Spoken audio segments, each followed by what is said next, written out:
Si vous n'avez pas encore vu Dr Foster, mini-série produite par la BBC et disponible sur Netflix, on vous la recommande vivement.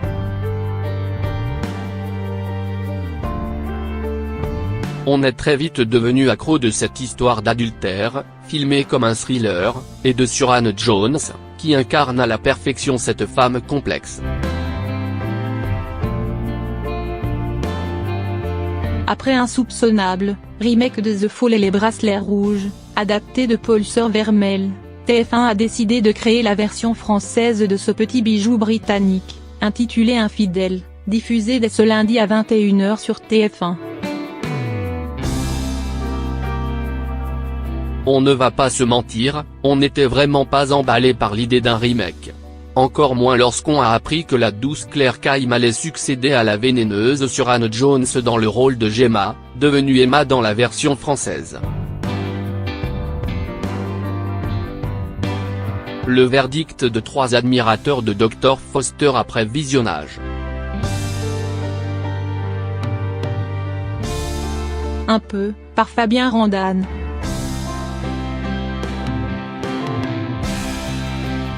Infidèle est, à quelques détails près, un copier-coller de Dr Foster. Comme dans l'original, il suffit d'un cheveu blond trouvé sur l'écharpe de son mari Matteo pour que la vie parfaitement réglée d'Emma, médecin de campagne, bascule. Le remake n'a donc pas grand intérêt pour qui a déjà vu la série britannique. D'autant que ce qui est pour moi la scène forte de l'original, celle du dîner dans le dernier épisode, est expédiée dans la version française, perdant au passage son intensité.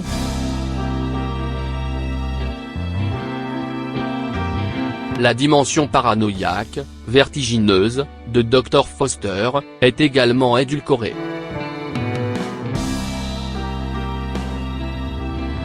La seule surprise, c'est Claire Kime. Difficile de tenir la comparaison avec son homologue britannique Suranne Jones qui incarnait l'héroïne avec une sorte de dureté qu'elle laissait se fendiller au fil des épisodes. Mais Claire Kime s'en sort très bien car elle suscite une empathie immédiate et investit toutes les émotions par lesquelles passe son personnage. Beaucoup, par Anne Demoulin.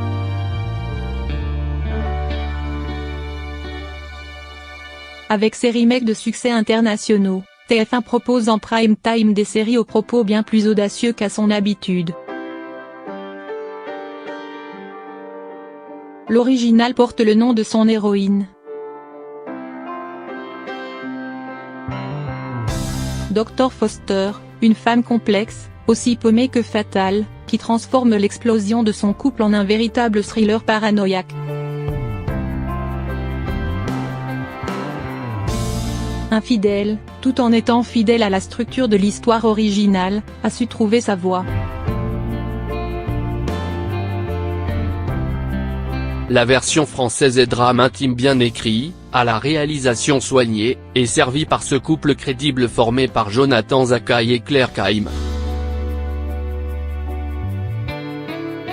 Si Infidèle n'a pas le fiel de Dr Foster, Claire Kime y livre une partition intéressante et convaincante. Pas du tout, par Laure Baudonnet.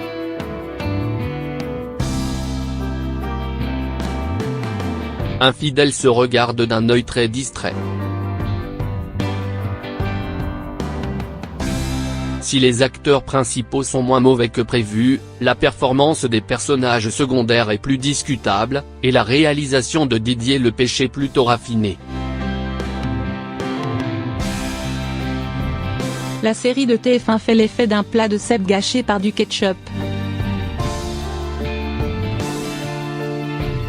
Elle a la manie d'affadir toutes les tensions dramatiques qui faisaient le charme de son aîné. Et, alors que Dr Foster maniait l'art du suspense à la perfection, chaque plan ajoutait du mystère à l'intrigue, la série donne l'impression désagréable de s'auto-spoiler en permanence. Pourquoi adapter une série si c'est pour faire l'économie de tous les ingrédients les plus savoureux? En mauvais élève, infidèle copie, mais mal.